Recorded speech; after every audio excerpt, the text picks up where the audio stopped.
ang pagdiriwang ng mga pista. Pagpapasalamat sa Diyos ang siyang dahilan kung bakit tayo nagsasaya, gayon din sa patron na siyang gumagabay sa atin sa pang-araw-araw nating pamumuhay.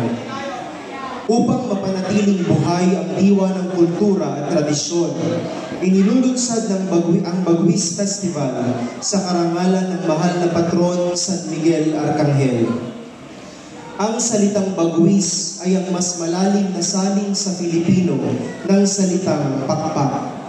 Ito ay nagpapahiwatig ng pakpak ni San Miguel kung saan natin inilalagay ang ating mga sarili at ang buong pamayanan upang tayo ay pangalagaan at protektahan sa lahat ng kapahamakan at sa ating pang-araw-araw na pamumuhay.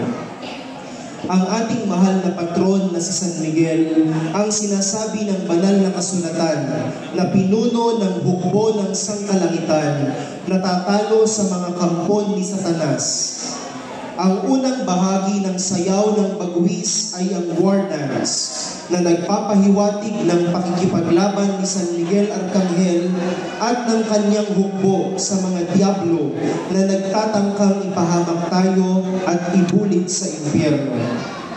Sa ikalawang bahagi, binibigyang pugay si San Miguel na tangan-tangan ng Reyna de los Angeles.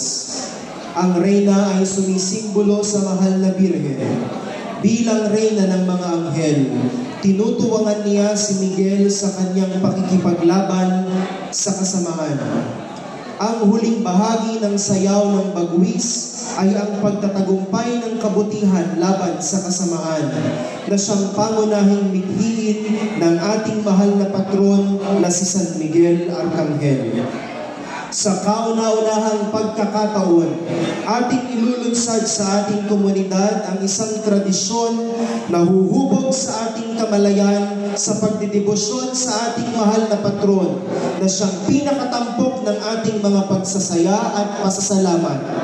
Ating salubungin ng mga kabataang sinanay upang ilunsad sa kauna-unahang pagkakataon ang katangi-tanging sayaw alay kay San Miguel. Inihahandog ng kapilya ni San Miguel Arcangel ang Bagwis Festival.